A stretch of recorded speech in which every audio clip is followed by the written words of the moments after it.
tarde de hoje promete um desafio muito grande.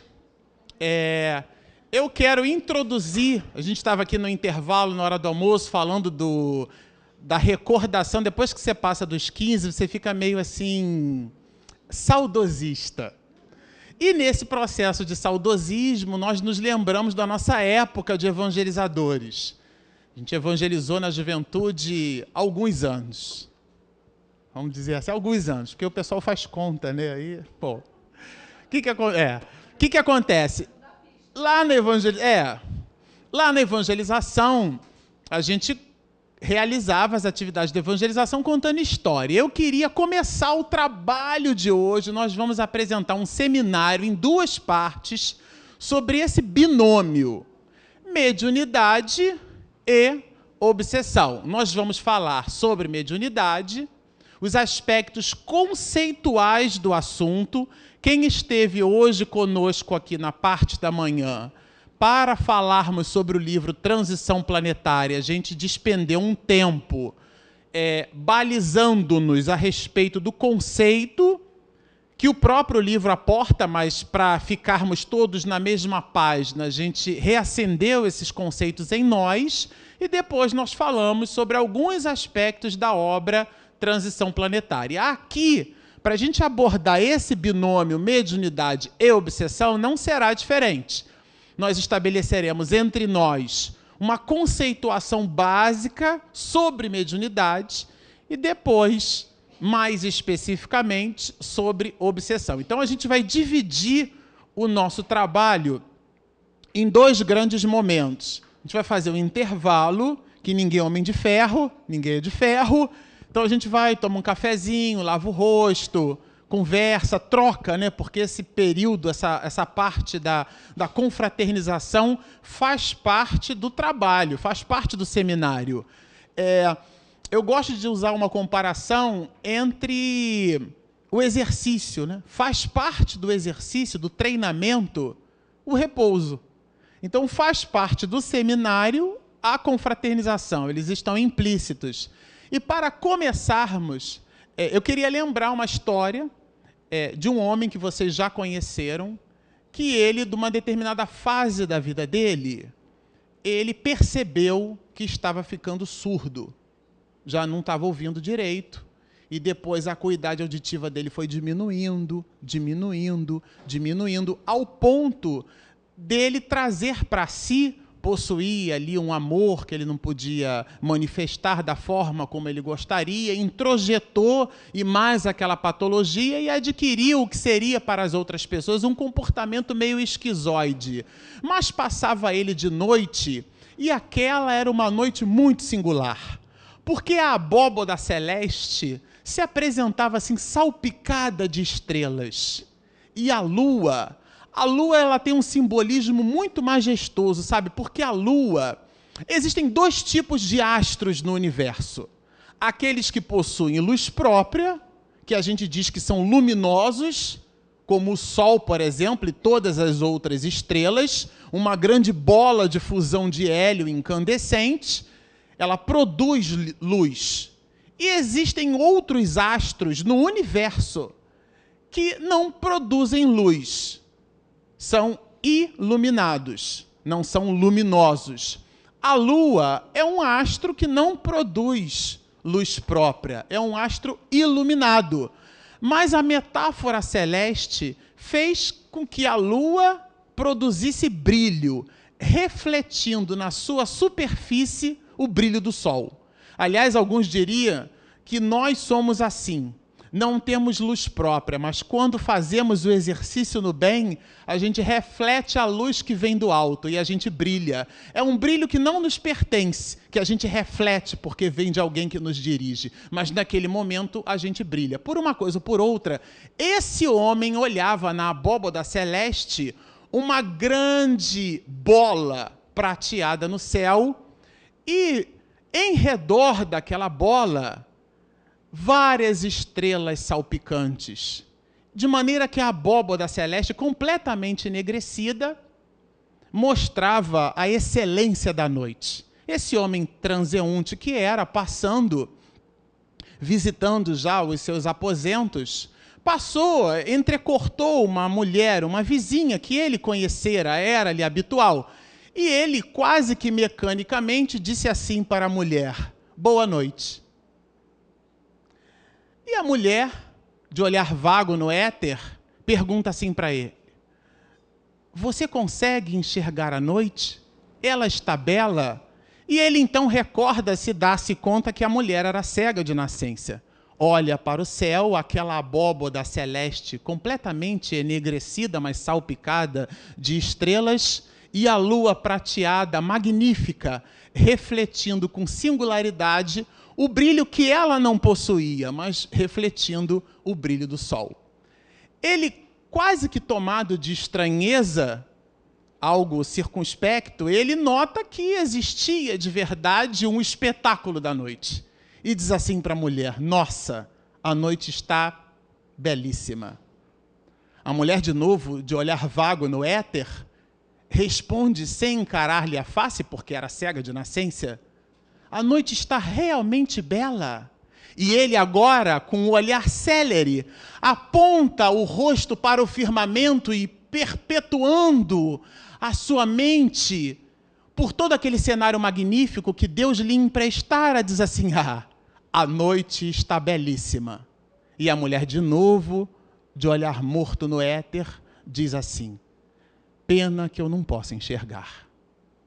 Ele, que já estava ficando surdo, completamente surdo, é tomado de compaixão. Esse sentimento que muitos de nós, seres humanos, levamos, às vezes, uma existência inteira para talvez experimentar.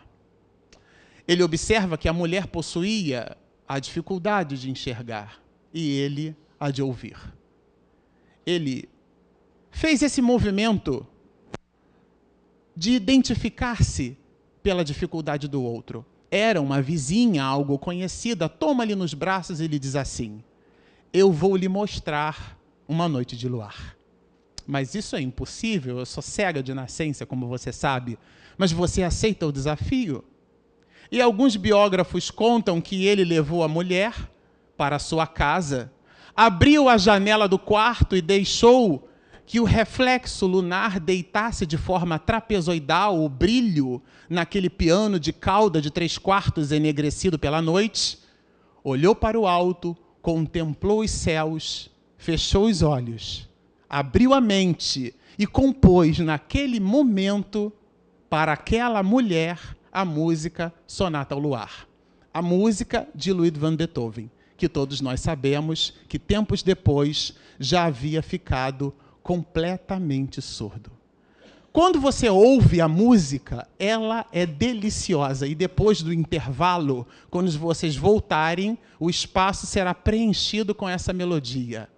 A música é belíssima, mas o ponto aqui é: quando a gente entende a história por sobre a qual a música foi construída, ela fica mais bonita ainda. Esse é o exercício que a gente vai fazer no estudo da mediunidade. É resgatar a sua origem para entender a beleza. Porque senão ficaremos somente na superficialidade de visões conceituais, sem o brilho, sem o exame que nos toca a alma. Existem os especialistas de marketing que nos dizem que o ser humano é tocado por 2 grandes movimentos: pela inteligência, pela razão e pela emoção. Senão depois não sobrou mais nada, né? Porque é o que somos. Então, nós precisamos ser tomados por esse movimento sensível que é o estudo da mediunidade, porque senão, simplesmente são questões que nós decoramos, são processos que a gente lê, e de verdade, esses processos não nos calam fundo a alma. Esse é o desafio, para que a gente, estudando os conceitos, resgatemos a beleza daquilo que é o que a gente quer depreender. Bom, não sairemos daqui hoje sem revisitar conceitos. A conceituação, ela é importante porque ela faz com que a gente depreenda algo conforme a fonte. Nós comentávamos aqui no início do nosso primeiro trabalho, Transição Planetária, a despeito da confusão que a gente pode estabelecer quando a gente não visita os conceitos, né? No Livro dos Espíritos, a gente vai observar que Kardec nos diz, né, para designar coisas novas são necessários termos novos. Eu me lembro, na minha faculdade, eu fiz ciência da computação, porque tem gente que como eu sou meio abusado com português, o pessoal acha que eu sou professor de português, mas não sou não, eu sou abusado. Na faculdade, tinha um livro, né, bem curioso, era um livro de algoritmos e estruturas de dados, um livro técnico. E esse livro chamava-se de Lages e Guimarães, os autores, né? E o livro, para explicar o valor sintático e semântico das coisas, de forma e conteúdo, ele usou a seguinte expressão: vendem-se frangos abatidos. Aí ele perguntou assim, o que é um frango abatido? É um frango morto ou é um frango deprimido? Ele está tão abatido, olha o franguinho, né? O que a gente quer dizer com aquilo? Existem alguns de nós na comunidade espírita, isso de verdade hoje diminuiu um pouco, nos livros de Joana de Ângeles possuem palavras muito rebuscadas, né? Existe um fenômeno no uso da língua portuguesa, porque às vezes a gente consegue modificar determinadas expressões pela viciação, pelo uso, né? A viciação pelo uso. Então, por exemplo, a palavra que a gente usa muito no cotidiano, né? Que é o tadinho, que é a supressão fonética de coitado, mas ela é um substantivo derivado de coito que remete à relação sexual. E a gente usa a palavra. Então, esses autores espirituais, eles sabendo que nós, as mais das vezes, viciamos determinadas palavras, criando um adjetivo ou criando uma expressão que a gente chama ao texto, né, uma forma de conotação, isto é, de interpretação. Então, o texto ele não passa a ser mais denotativo, ele é conotativo. Você lê, e cada pessoa que lê, como nós enxergamos o mundo pela lente das nossas possibilidades, o texto fica polimórfico, né? Fica com muitas formas, com muitas maneiras de se interpretar. Os espíritos superiores, sabendo disso, o que é que eles fazem? Eles pinçam uma palavra que não sofreu viciação pelo nosso uso e utilizam aquela palavra para que nós busquemos o texto conforme o autor espiritual quis dizer, e não conforme a gente interpreta na leitura do texto. Por isso que a gente acha que o texto é difícil. Na verdade, as nossas possibilidades de ampliação do vocabulário é que precisam ser de verdade dimensionadas para cima, para o alto. Nós precisamos crescer as nossas possibilidades de diálogo. Há aquelas pessoas que possuem um vocabulário muito finito, geralmente elas apelam para o grotesco, quando querem chamar a atenção. Elas se utilizam de apologia a opção sexual dessa ou daquela pessoa, ela se utiliza de apologia à cor da pele de alguém, ou à raça, a uma nação. Ela faz gracejo com determinadas situações, inclusive com aleijões, para que possam chamar a atenção, porque o seu vocabulário, a sua forma de expressão, a sua maneira, assim elas pensam, é incapaz de chamar a atenção. Por esse motivo, por essa incapacidade que muitos de nós possuímos de chamar a atenção, o nosso texto acaba ficando raso. Como o nosso linguajar fica raso, a elasticidade das nossas interpretações também fica rasa. Por quê? Porque como o nosso vocabulário, como cada palavra carrega um determinado valor, né? Eu fui ao médico outro dia entregar um conjunto de exames e diagnosticou por ressonância magnética. É uma doença que a gente chama que é de DNA, né? Que é data de nascimento avançada. Então, o meu caso era DNA. Então, eu levei o resultado da ressonância magnética e no joelho esquerdo, o resultado constatou que eu possuía uma patologia chamada condromalácia patelar, que é a perda da cartilagem. E é no nível 4 e esse Pokémon não evolui mais para o nível 5. Ou seja, eu já estava no último nível, e isso explicava um pouco das dores que eu estava sentindo e ainda sinto no joelho esquerdo. Mas o que eu quero dizer é que o médico, eu percebi o esforço do especialista em me explicar o que eu possuía, fazendo analogias da terminologia médica que ele possuía, confrontando com um leigo, certo? Eu não sou médico. E eu percebi, constatei o esforço nele, ao ponto de eu dizer assim, doutor, é difícil às vezes explicar as coisas para nós, né? Porque daí a pessoa folgada diz assim, para as pessoas, né? Como se eu não fizesse parte desse pacote. Então eu estava ali no contexto. Porque, de verdade, ele faz uma analogia. Então, se você vai explicar o que é, por exemplo, quente e frio para um cego, que é verde claro ou verde escuro, você vai botar ele na mãozinha, na água morna, na água fria. Isso é uma associação. E toda associação carrega sempre um certo grau de empobrecimento, porque é uma analogia, é uma associação. Então, eu costumo dizer que é muito difícil você transmitir com simplicidade o que é complexo. Porque transmitir com complexidade o que é complexo é 6 por meia dúzia. 6 por meia dúzia. A pessoa assiste a palestra de alguém, o outro usa vocabulários rebuscados. Isso aconteceu com a minha sogra, né, meu bem? Não sei se você lembra, um palestrante de uma casa espírita lá em São Gonçalo, ele pesou a mão no verbo. Usou palavras, parecia essa novela que a gente assiste aí na televisão, né? É de Machado de Assis para cima.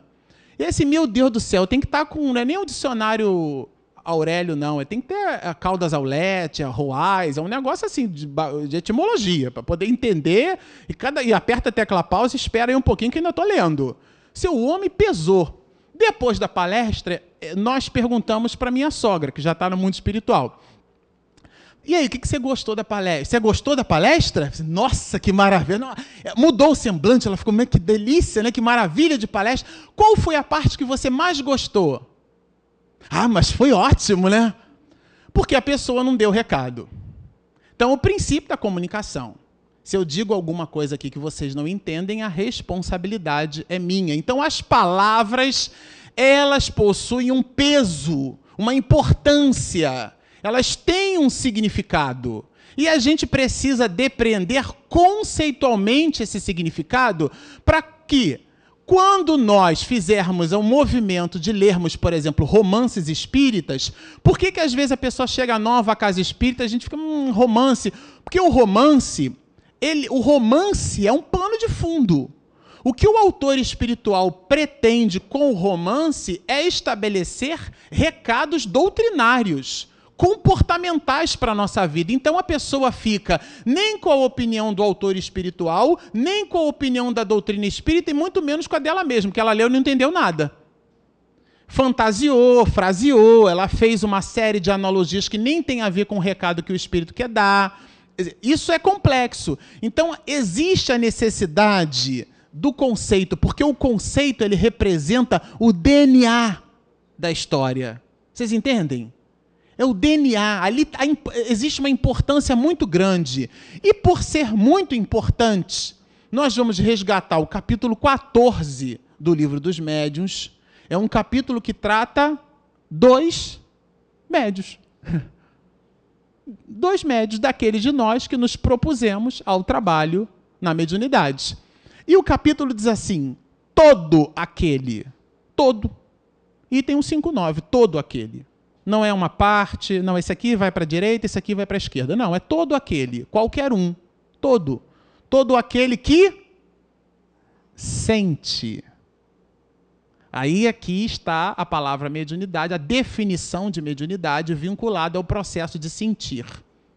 Até existem alguns que colocam a mediunidade como um 6º sentido, porque nós temos 5 percepções olfativas, táteis, né?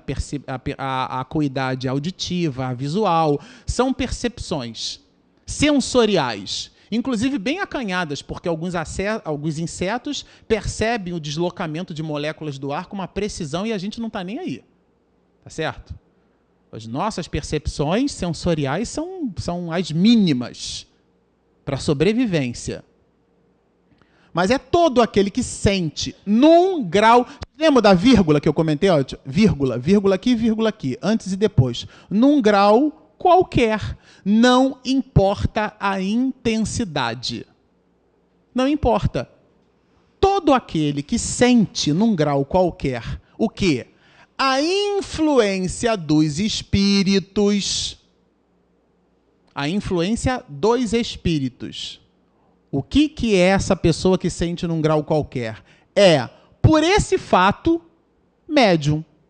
Então, a definição de mediunidade é a capacidade de toda e qualquer pessoa, num grau qualquer, não, que é o que a gente gosta de chamar no movimento espírita de ostensividade, não importa, até porque não existe um instrumento chamado ostensímetro, né? Se você encosta assim, o negócio vai lá para, né, ostensímetro grande. Você é fraquinho, né? Nossa, você é um negócio gigante. Não tem ostensímetro, tá certo? Não existe isso. Mas, enfim. É por esse fato médium. Essa faculdade é o quê? Inerente ao homem. Eu sou da época que tinha na casa espírita um negócio... Hoje não tem mais isso, não.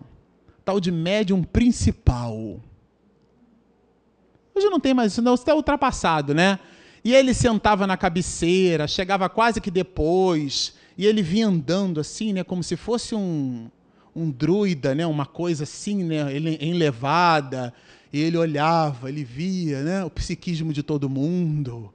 Aquela coisa assim, né? Olhar altivo, né? Ele veio lá da Pleiade de Alcíones e fez a caridade de reencarnar como médium aqui, né? Deve ser um negócio desse aí. Mas o livro dos médiuns está dizendo que essa faculdade é inerente ao homem. Ou seja, desce a bola, que, como dizia minha avó, é farinha do mesmo saco. Às vezes o grãozinho está um pouquinho mais lá embaixo do saco, está um pouquinho mais lá em cima, mas o saco é o mesmo. Isto é, não tem nada de especial. Nada de especial. Essa faculdade é inerente ao homem. E para quem ainda tem dúvida nessa definição, Kardec arremata. Não constitui, portanto está entre vírgula. Lembra do aposto para dar destaque? Pois é, ó, um privilégio exclusivo. Então, médium não é sinal de privilégio nenhum. Aliás, a gente vai ver que o trampo é muito outro. A gente vai ver que começou agora. Vamos devagar, né? Começou agora. A gente está dissecando a definição do item 159. Lendo desse jeito aqui, a gente encontra laivos de privilégio. A gente identifica isso na leitura? Não. Todo aquele que sente num grau qualquer, não importa se essa ostensividade. A gente gosta de chamar de ostensividade, né? O livro dos médiuns trata como grau. Não importa se essa ostensividade é grande ou ela é pequena, não importa. Todo aquele que sente num grau qualquer a influência, percebe os espíritos, é por esse fato médium, e inclusive isso aí é inerente ao homem. Tem nada demais. Olha. Mas, lembram das conjunções adversativas? Porém, contudo, todavia, entretanto, Emmanuel tem uma bonita que eu acho que é debalde. Vocês conhecem, né? Debalde, né? Debalde, mas o debalde dele é junto, tá? Se for separado, aí é outra coisa, tá? Vou combinar. Debalde, bonito, né? É uma conjunção adversativa, né? É o mais sem o i, porque lembra que mais com i é advérbio de tercidade. Mas, porém, contudo, todavia, entretanto, são conjunções adversativas. Essa aqui é uma. Entretanto, isto é, todavia, usualmente, que é um advérbio de modo usual, primeiro o stricto sensu, ou melhor, o lato sensu, agora o estrito sensu. Primeira definição geral, agora a específica. Tudo bem? Então, os homens, assim, só se qualificam aqueles em quem a faculdade mediúnica se mostra bem caracterizada e se traduz por efeitos patentes de certa intensidade. Nós comentamos aqui no seminário sobre transição planetária que estávamos lá na Bahia cobrindo as atividades do Congresso Espírita, né, em atividades audiovisuais. Nós e Regina, minha esposa. E o Divaldo, ele fez a conferência de início dos trabalhos e de encerramento. Aliás, ele mandou um recado para a gente ainda há pouco, ele está lá na Colômbia, né, irradiando aqui conosco. E, por uma coisa ou por outra, a gente ficou assim, muito contente, né, muito feliz com aquilo tudo, José Petitinga falando pela boca, né, pela possibilidade, pelo equipamento mediúnico e seguro do Divaldo, né, a gente fica sempre muito emocionado e tudo mais. E durante aquele episódio, nós nos recordávamos, porque isso em 2015, logo quando a gente passou, antes de usarmos o WhatsApp, a gente trocava muita, né, mensagem de e-mail, né, com o Divaldo, e ele citou uma vez numa conferência que ele respondia quase que 300 e-mails diariamente. Recebia muito mais, mas ele respondia em torno de 250 e-mails a 300 e-mails por dia. E aí, quando ele respondeu, falou isso numa conferência, a Regina falou assim, tá vendo? E você fica escrevendo para o homem, né? Você não tem mais o que fazer, Marcelo. Ela disse que não falou assim, não. Você quem conta um conto, amor, sempre aumenta um ponto, né? E aí, de verdade, ela acabou me convencendo de que não era para eu escrever para o Divaldo. Depois daquele movimento singular, daquele trabalho maravilhoso, daquela mensagem psicofônica do Zé Petitinga, o Divaldo, né, retoma a consciência, foi um movimento muito sensível, todo mundo ficou assim enlevado, foi feita a atividade de encerramento do evento e ele saiu ali do palco, veio na nossa direção, aí um monte de gente junto, né, aquilo tudo que vocês sabem, veio na nossa direção, deu um beijo na Regina, pegou no meu antebraço, olhou para ela e disse assim, meu filho, olhou para ela e falou assim, meu filho, pode continuar escrevendo para mim. Isso daí significa faculdades mediúnicas que se caracterizam por efeitos patentes e de certa intensidade. O Haroldo dividiu conosco também, para a gente exemplificar bem esse assunto, ele participou de encontro de jovens, e ele era encontro de jovens, quem já não participou, né? É uma delícia, né? Um monte de colchonete espalhado em 1 metro quadrado, né? A gente se acha ali, dorme em 30 naquele espaço ali, até hoje eu não sei como, enfim, aquela maravilha. E o Haroldo participou de um encontro de jovens assim, e o colchonete do lado, vamos dizer assim, o seu vizinho de cama, né? O seu vizinho de leito, era um rapaz que teve a possibilidade de privar da companhia com Chico Xavier. Aí o Haroldo falou, vou entrevistar esse homem, né? Como é que é você conviver com o Chico? Aí eu me falei, muito difícil. Mas como muito difícil? Chico Xavier é um doce. Que isso, não está batendo, né? Muito difícil. Mas por que muito difícil? Não, eu vou te contar um episódio. Eu estava passando por uma rua, lá num lado o Chico e eu da outra calçada, na mesma direção, em sentido contrário. E eu estava pensando umas coisas meio perturbantes. E aí eu cruzei com o Chico, ele lá do outro lado da rua, falou assim, meu filho, não pense isso não. Quer dizer, o homem lê até pensamento. Até pensamento ele lê.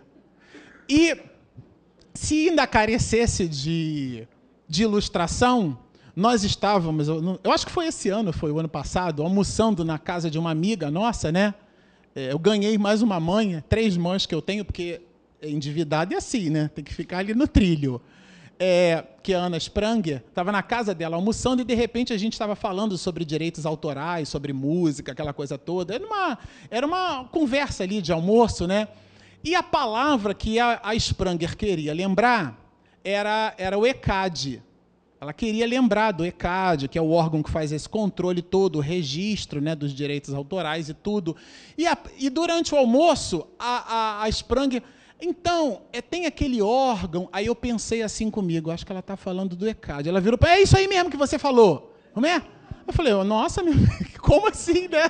Quer dizer, efeitos patentes de certa intensidade. Situações que acontecem no nosso cotidiano que fica patente. Isso é mediunidade. Definição, hein? Primeiro o lato sensu, agora o stricto sensu. A definição mais específica. Olha, ela é caracterizada e se traduz por efeitos patentes de certa intensidade. Olha, ok, então depende de uma organização mais ou menos o quê? Sensitiva. A mediunidade é um atributo da alma, mas a alma imprime no corpo, ou não. Porque existem espíritos de escola, o próprio Kardec, né, não demonstrou, tem um fato na biografia de Kardec, de um texto doutrinário que ele escutou uma pancada, Amélie Boudet também escutou, depois eles fazem uma revisão, o espírito pede para ele revisar o tema, ele já tinha até rasgado, volta, é um sanhaço danado. E aí ele descobre que tinha lá um ponto de revisão. É o que a gente observa na biografia de Kardec. Mas não era ele se serviu de médiuns para a codificação. Ele mesmo, Kardec, não tinha mediunidade ostensiva, que é o nome que a gente adora dar, né? Efeitos patentes de certa intensidade, mas a intuição é uma forma de mediunidade. É uma forma de mediunidade, porque é o espírito se comunicando conosco. É que nós, usualmente, definição do item 159, por isso que é importante o conceito. Usualmente, a gente chama de médium todo aquele em que a fenomenologia se destaca e se apresenta de uma maneira muito intensa. Mas a definição trabalha, olha só, vamos voltar aqui um pouquinho. A definição trabalha todo aquele que sente num grau qualquer. Então, não é o grau que a gente chama de ostensividade que define se é médium ou não. Porque, segundo a própria codificação no item 159, ela pertence a uma faculdade que é inerente ao homem. Então, nada de achar que médium é ser humano especial. E está aqui. Eu não estou tirando da minha cabeça. Está na definição do item 159. Nem tratar médium como se fosse ser especial. O que é especial é o que ele faz com a mediunidade. Isso é outra coisa. A mediunidade é santa, o médium já não sei. Entenderam a diferença? E essa diferença ela é fundamental para o resto do trabalho. Bom, aqui no item 209, ele corrobora a ideia da mediunidade ser algo que vem de um processo orgânico. Ele diz assim, ó, no médium aprendiz, a fé não é condição rigorosa. Por quê? Porque a pessoa, às vezes, nega a mediunidade, mas o fenômeno acontece. Então, ela não precisa acreditar para acontecer. É uma constatação que ele coloca no item 209. Ó. No médium aprendiz, a fé não é condição rigorosa. Sem dúvida, ele secunda os esforços. Por quê? Porque ele não precisa primeiro acreditar nos espíritos para depois ter mediunidade. Ele nasceu com aquela condição. Ele, espírito, imprimiu nas células a condição necessária para aportar a percepção psíquica, a vidência, a audiência, a clarividência, a clareaudiência, e todo um conjunto de fenômenos que a gente vai abordar um pouquinho mais lá para frente. Mas, olha, ela não é indispensável. A fé não é indispensável. Ó, a pureza de intenção, o desejo e a boa vontade bastam. Olha, tem-se visto pessoas inteiramente incrédulas, a pessoa não acredita, ó, ficarem espantadas de escrever a seu mau grado. A pessoa não quer. E ela entra num processo que depois, quando ela se depara, aquilo não pode ter vindo de mim. Eu não tenho, por exemplo, nenhum conhecimento sobre física ou sobre química para eu aportar aquela informação. Uma amiga nossa do Rio de Janeiro, a Iraci Campos, traz uma obra de uma psiquiatra e ela, Iraci, eu entendo de costura. Ela, inclusive, teve o bom verso de pegar a obra e colocar para médicos psiquiatras fazerem a revisão do trabalho. Esse aí. Reconstruindo Emoções. É um livro maravilhoso. Trabalha várias metodologias dessa autora formidável, que, na verdade, revolucionou a psiquiatria, porque antigamente os doentes psiquiátricos eles eram tratados à base de choque. E ela vem com a pinturoterapia, ela vem com as atividades, com as terapias ocupacionais para pessoas portadoras de determinadas patologias graves no campo da psiquiatria, que modificou completamente. Estamos falando da Anísia da Silveira, né? Essa mulher brilhante que dignificou o estado dessas criaturas. E a Iracy Campos, que foi a médium que funcionou como sendo um instrumento por sobre a qual a Anísia escreveu, ela, Iracy, não possuía e não possui nenhum conhecimento em psiquiatria, nada. Então, quando a obra veio, ela disse assim, nossa, o que é isso? A seu malgrado. Tem-se visto, então, pessoas incrédulas escreverem, enquanto que crentes sinceros não o conseguem. O que prova que esta faculdade se prende a uma disposição orgânica. A pessoa nasce com uma compleição na laringe e ela tem uma aptidão para o canto. A pessoa nasce com uma compleição auditiva e tem uma capacidade de distinguir vibrações. Regina comentava que o professor dela de violão, né, porque quando você pega o violão, ele emite um tom. E com aquele tom você é capaz de afinar um violão. Né? Porque as cordas do violão são mi, si, sol, ré, lá, mi.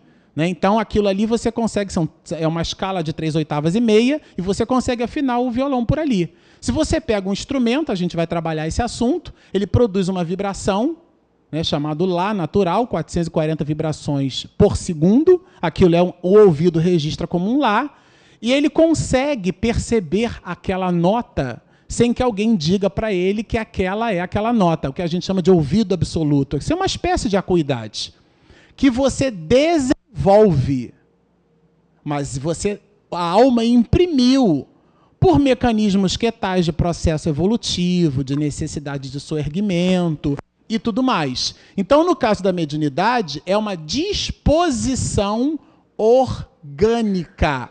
No planejamento reencarnatório, tem muita dívida, então reencarna lá como médium, que de repente você consegue pagar 2 em 1. Aquele chiclete Plock que eu mastigava quando eu era criança, 2 sabores em 1, né? A maioria não conhece isso, não. Só eu e uma meia dúzia aí, né? Isso é coisa muito antiga. Minha avó que falava, isso é muito antigo. Bom, agora, no item 220, Kardec lembra, porque é tão bacana conversar com os espíritos, né? A pessoa pode achar, nossa, o outro desencarnou, faleceu, morreu, e aí você conversa, pergunta como é que está. Tão diferente, né? Eu lembro, depois de 3 anos que minha avó faleceu, quando ela apareceu que eu a vi, espírita, vocês lembram daquela história do espírita de berço? Pois é, era eu, né? Espírita de berço. E eu olhava para minha avó assim, meu Deus, eu estou vendo a minha avó. Sabe aquela história do Jesus, do Tomé? Aliás, aqui eu vou estabelecer uma vírgula depois da outra, né? Um aposto. Tem um filme, chama-se Guerra nas Estrelas. Vocês já ouviram falar? Trilogia, né? Que Luke Skywalker, né? Aquela coisa toda dos Jedi e tal. E aí tem um mestre no filme, que é aquele verdinho, pequenininho, que é o mestre Yoda. E a trilogia, porque tem 2 trilogias, né? Tem a primeira trilogia, que é o mais antigo, de verdade o filme foi contado, não tinha dinheiro para fazer, esse é outro assunto aí, de Hollywood. Mas o filme, ele começa pelo fim, né? A parte, o que seria o primeiro episódio, na verdade é o 4º, né? Mas começa ali. E tem uma parte do filme, nessa trilogia, que o Luke Skywalker precisava receber um treinamento Jedi. E ele busca, num planeta pantanoso, o Yoda. E ele esperava receber um grande guerreiro. Inclusive, no diálogo inicial, ele vê aquele verde, teoricamente inofensivo, e disse assim, né? Menosprezando completamente o Yoda. Falou assim, eu estou procurando aqui um grande guerreiro. Aí o Yoda olha para ele e diz assim, guerra não faz ninguém grande. Mas vamos lá. E de verdade, lá pelas tantas, ele descobre que o grande guerreiro que ele buscava era o próprio Yoda. E o Yoda ensina ele a se concentrar, a levitar, a meditar, né? E ele, naquela produção cinematográfica toda, quando ele atinge o planeta, a nave dele fica submersa, cai num terreno pantanoso lá, lodadiço, e vai para o fundo. Meu Deus, perdi a minha nave, e agora como é que eu faço para voltar? E o Yoda não dá muita pelota. Mas lá pelas tantas, como ele levitava pedras, levitava objetos vizinhos, o Yoda diz assim para ele: bom, agora você vai levitar essa nave. Uma coisa é levitar uma pedrinha, né? Outra coisa é levitar uma nave desse tamanho. Senão, o problema do tamanho está na tua mente. E aí ele, está falando, né? Hashtag vamos lá. Ficou naquela posição, como se fosse a posição de lótus, aquele negócio todo cinematográfico e tudo, e de repente a gente percebe que a nave, ela desloca. E aí o deslocamento da nave produz assim aquelas borbulhas e tal, e a gente, aquele robozinho, né, 3CPO, aquele robozinho fica lá balançando, a gente agora ele vai conseguir, e de repente, como se a nave tivesse um tamanho muito grande, proporcionalmente com a pedra, aquilo exigisse um esforço mental hercúleo, ele desfalece e diz assim para o Yoda: nossa, você está me pedindo o impossível. E ele, o bichinho verde, vai lá, se aproxima, fecha os olhos, estica aqueles 3, 4 dedinhos dele, né? Faz aquela concentração naquela produção do filme toda, né? E, de repente, a nave se desloca. E o menino fica olhando para a nave se deslocando. E fica ali maravilhado se deslocando. A nave se deslocando e ele se deslocando junto. E o trem de pouso tangencia o solo. E ele vê a nave suja, mas a nave estava transladada do lodo até a superfície seca. E ele diz assim para o Yoda: nossa, não acredito. E o Yoda remata: é por isso que você não consegue. Esse somos nós. 3/4 partes das nossas investidas, nós não logramos êxito porque não acreditamos. Porque não acreditamos. E acreditar não é conhecer nos livros. Não é isso. É um salto qualitativo que a gente faz daqui para cá, porque nós somos criaturas essencialmente emocionais. Essencialmente emocionais. Mas esse dom de Deus não é concedido ao médium para o seu deleite. Ele tem um propósito. Assim como a pessoa que nasceu portadora de beleza tem um propósito. Assim como a pessoa que nasceu portadora de acuidade intelectual para as ciências exatas, porque são múltiplas as inteligências. Não sejamos, graças a Deus, Goleman deixou isso bem claro para a gente. O atleta possui, por exemplo, um tipo de inteligência que Goleman chama de inteligência sinestésico-corporal. Existem movimentos que o atleta faz que a gente só consegue entender quando revê em câmera lenta, hein? E tem que rever 3 vezes para entender o que o cara fez em segundos, em fração de segundos. São movimentos de fração.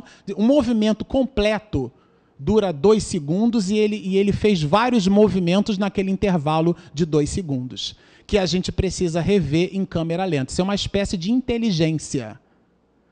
Conhecer o próprio corpo que habita. Então, são várias as inteligências. A inteligência para a área da verbalística, para a área da música, do teatro, da poesia, do relacionamento humano, habilidade em lidar com os outros, saber dizer aquilo que o outro precisa, quer ouvir.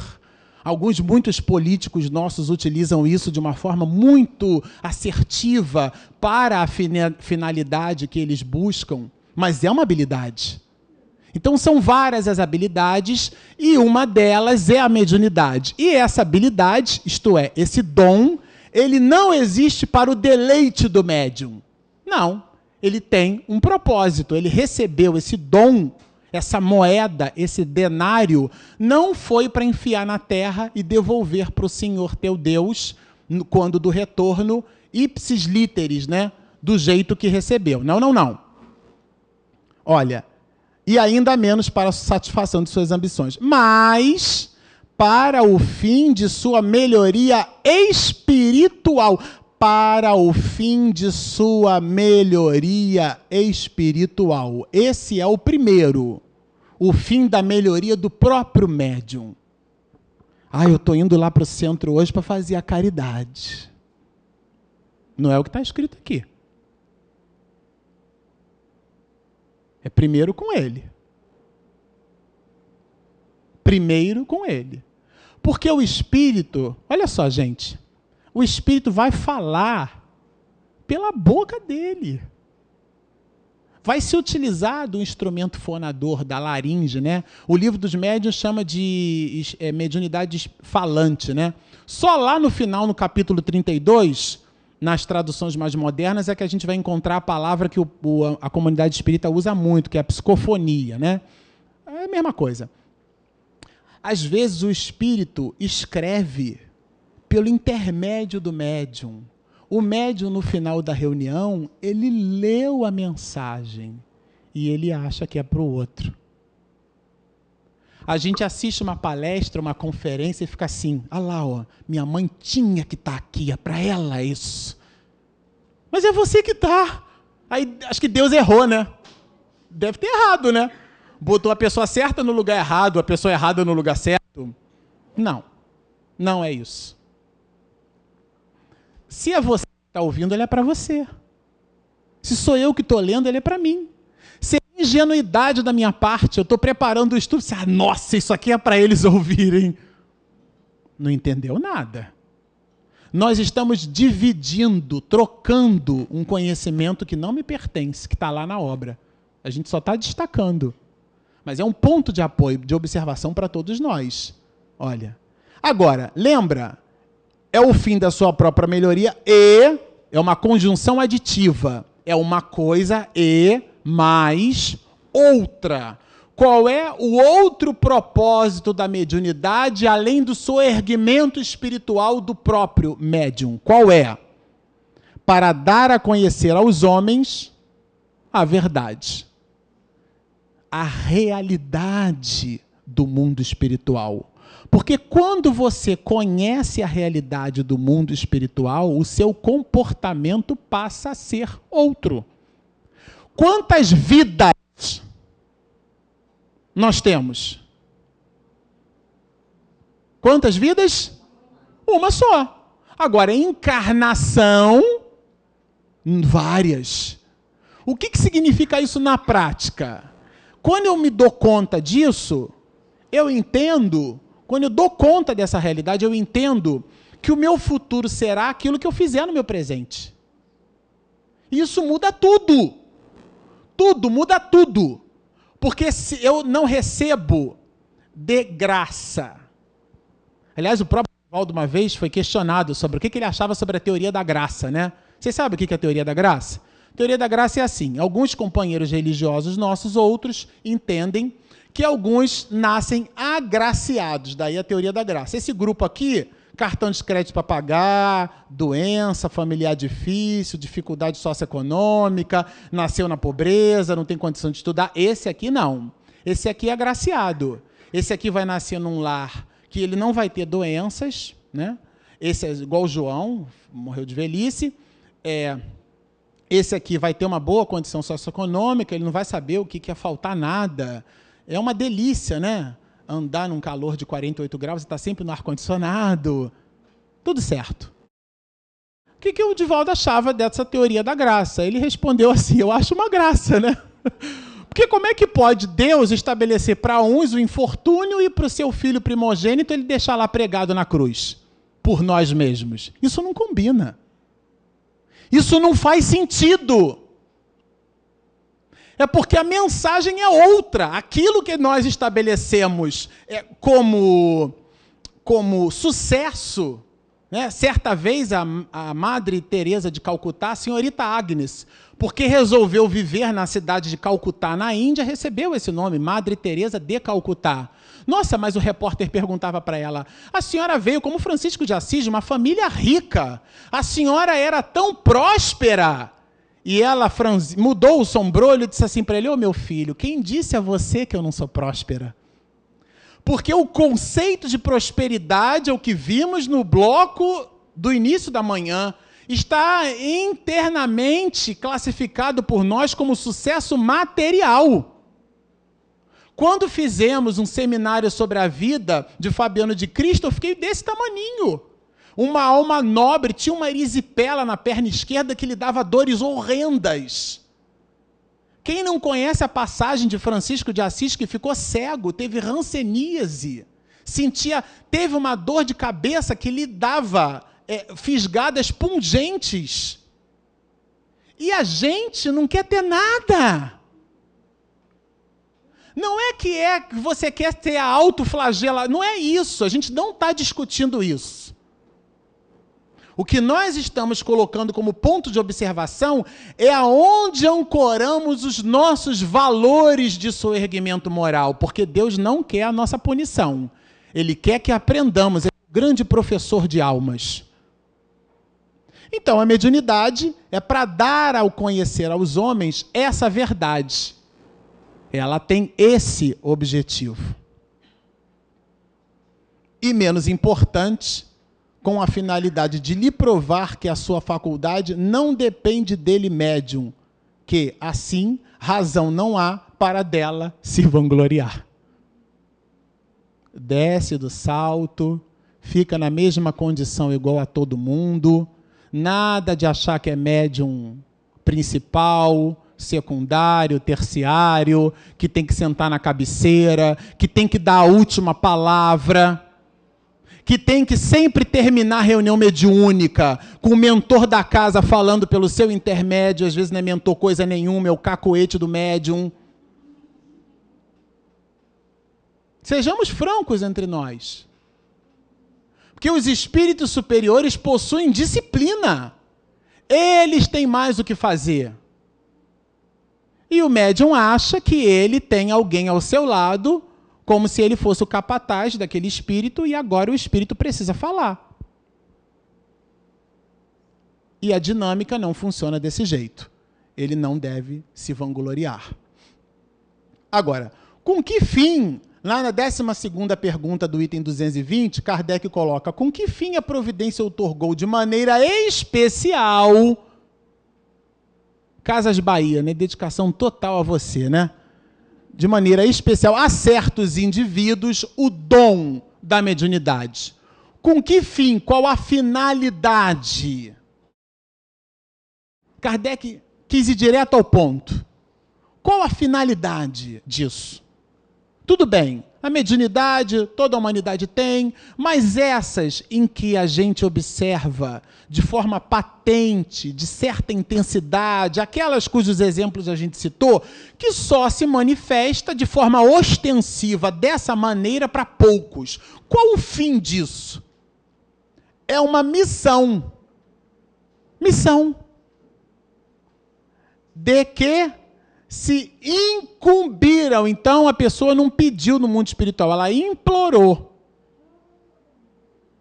Recebeu, percebeu um monte de encrenca que possuía. Como é que eu consigo fazer para me reabilitar? Agora, vocês sabem por que mediunidade é difícil? Porque mediunidade não se faz à mesa mediúnica. Quem é médium da vida, na vida e para a vida. A reunião mediúnica é um capítulo desse processo. Vocês conhecem a obra, o livro Voltei? Quem já leu? O livro Voltei recebe a assinatura de Irmão Jacó, que na verdade foi Frederico Figner, um dos diretores da Casa de Ismael, estamos falando da Federação Espírita Brasileira. Lá, esse livro ele é tão singular porque Figner se desnuda para nós. Lá, Frederico Figner, ele nos dá um painel de como é que foi o seu processo depois da sua desencarnação. Figner diz para nós Aliás, ele abre o capítulo 1º do livro dizendo assim, amparar aos aflitos. Aliás, ele cedeu a casa dele na época da peste, do surto de febre que teve no Rio de Janeiro, recebeu transeunte, mendigo, abriu a casa dele, o pessoal dormia na cama dele, enfim. Era essa a pegada de Frederico Figner. Então ele abre o capítulo do livro dizendo que amparar a todos, assistir aos aflitos, era o clima que minha alma respirava. Ele, Figner, disse isso. E ele percebe, obviamente, que numa organização como a Federação Espírita Brasileira, tendo companheiros com seriedade no trabalho, né, ele conversava, dialogava e possuía ali, gravitando em torno das iniciativas das reuniões mediúnicas que ele fazia parte, Bittencourt Sampaio, o Dr. Bezerra de Menezes, inclusive a sua própria filha. Quando ele desencarna, primeiro choque de realidade dele. Primeiro choque de realidade. Uma vez eu tive um choque de realidade com 22 anos de idade. Eu fui trabalhar com pessoas de outros países. E aí eu toquei no ombro de um rapaz, chamei ele para almoçar, né? Era um americano. Ele, ok, but no touch. Tudo bem, mas não precisa me tocar. Aí eu falei, meu Deus. Primeiro choque de realidade, né, que eu tomei, com 22 anos de idade. Porque o latino, ele é muito assim, aperta, espreme, puxa, né? Tudo muito assim, né? Ok, but no touch. Tudo bem, mas não precisa me tocar, não. Faltou fazer assim, né? Choque de realidade. Primeiro choque de realidade do Figner foi chegar no mundo espiritual, a filha dele recebeu ele no mundo espiritual, parecia um vagalume. O perispírito brilhava. Espírito luminoso. Olhou para Bittencourt Sampaio, outro vagalumão, né? Vamos dizer assim, bombava a luz, né? Doutor Bezerra de Menezes, então, precisa falar?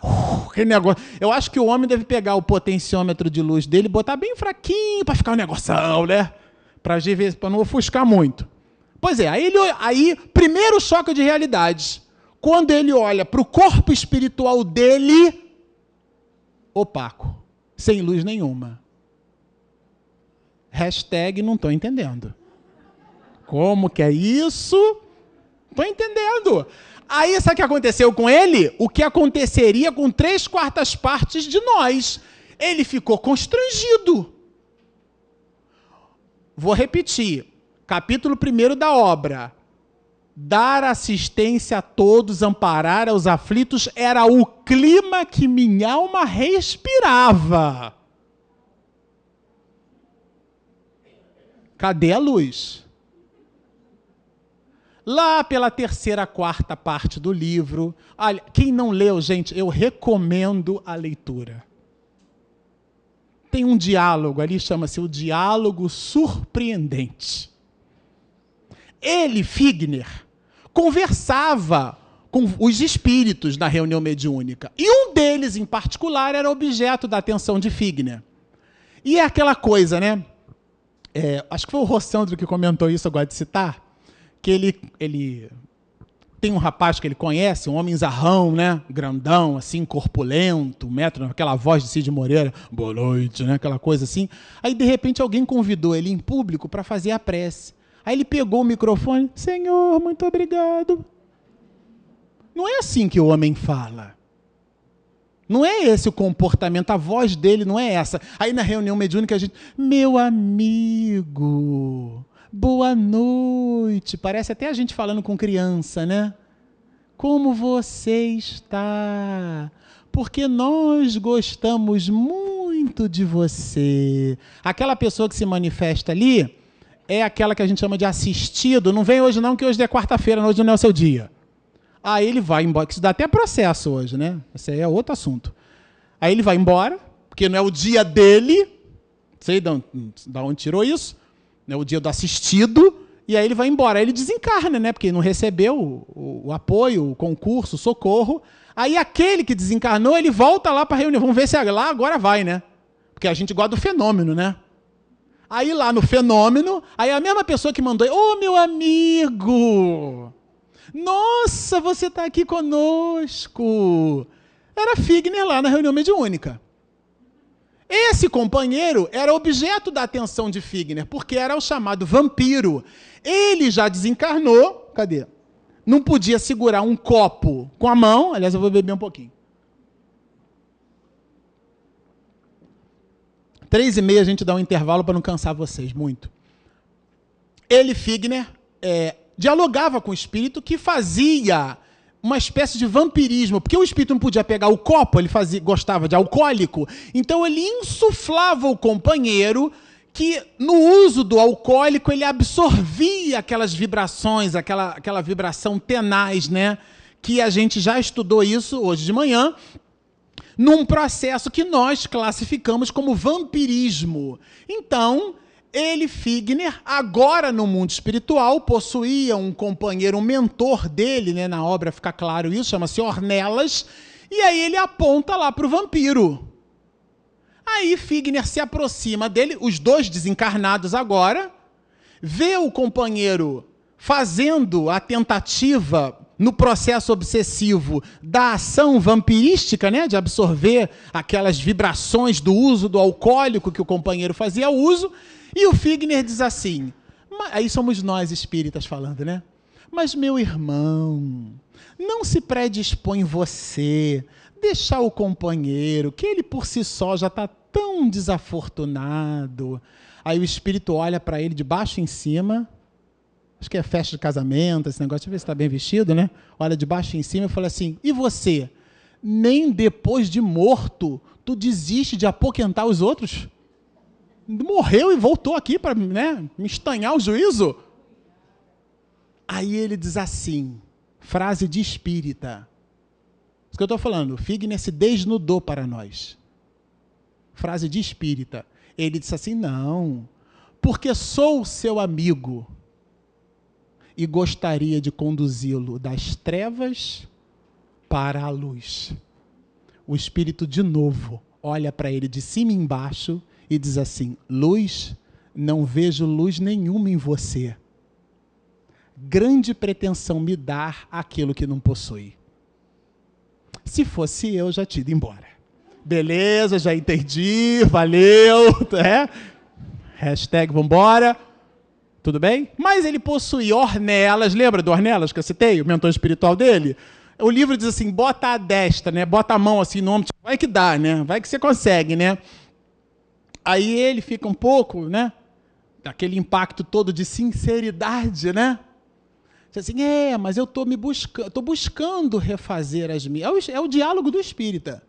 Estou buscando refazer as minhas más atitudes. E ele começou a destilar aquela tentativa de propósito, o espírito interrompeu e disse assim, eu não dou nenhum crédito para o que você está me dizendo. Então, para mim, você se assemelha a um médico que reconhece a própria doença e dá aos outros receitas de felicidade das quais nem consegue se melhorar. Mas eu estou buscando a minha reabilitação. Você na Terra foi rico. Mas eu restituí aos patrimônios divinos. Olha que bonito. Aí o espírito diz assim para ele, restituiu, não, deixou, não podia trazê-lo para aqui. E sabe que não reconhecem, olha, aí começou. Aí o ponto mais alto do diálogo duro entre os dois. Depois das reuniões mediúnicas, eu acompanhava até a sua casa. E lá, está escrito no livro, gente, recomendo a leitura. E lá você era manda-chuva, o mandão, a sua opinião é que deveria prevalecer no seio doméstico. Ora, e sabe que não reconheço em você nenhuma autoridade moral para me evangelizar? Pare de falar de bondade, porque você está muito longe de ser bom. Se eu não fosse embora dessa, eu ia com certeza. Mas o Figner era tenaz. E olha, o diálogo só se mostrou surpreendente porque o Figner teve a ousadia moral de se colocar no mesmo plano de observação que o espírito, para que o espírito começasse a ouvi-lo. Isso daqui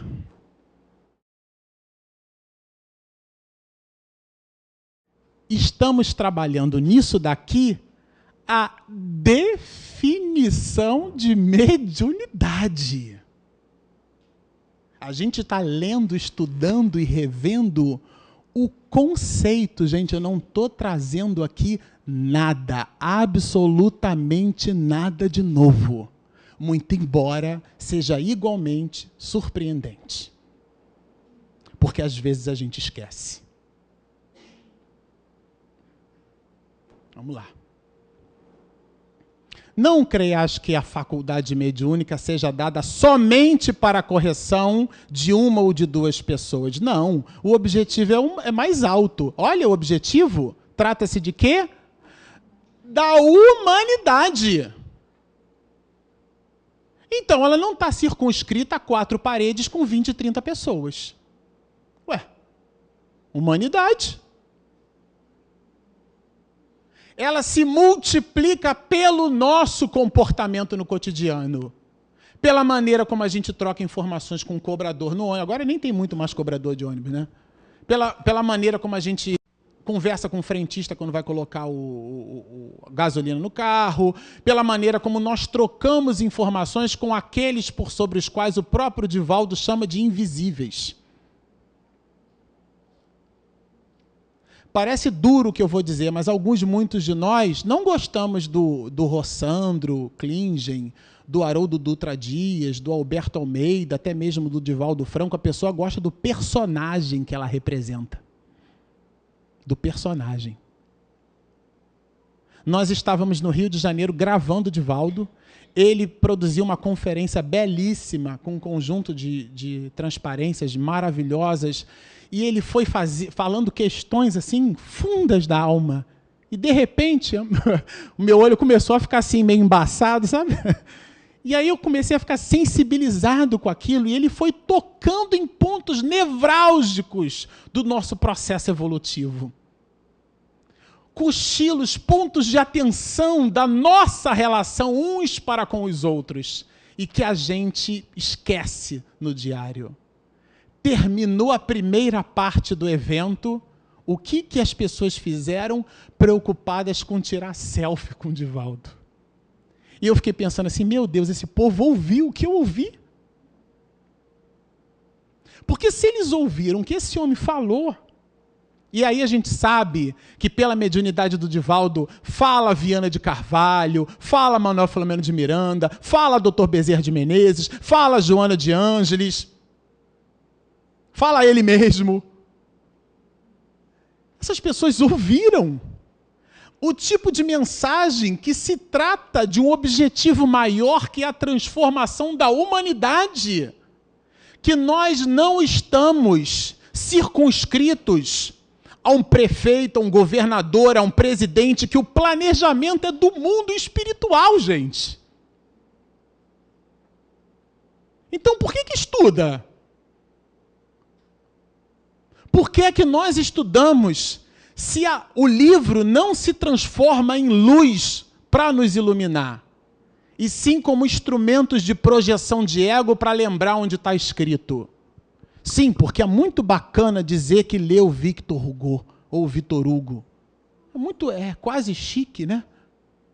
É gostoso. Não, você já leu Dostoiévski? Nossa. E se bobear, não conhece José de Alencar, não conhece Machado de Assis, mas isso é outro assunto, é outro trampo. Agora, o que a gente faz com essa leitura que a gente se permite ter? O que o médium faz com essas informações colossais? Porque o objetivo da mediunidade, ele é bem alto. Aliás, ele é, olha, mais alto. Lembra do advérbio de intensidade? Ele é mais alto.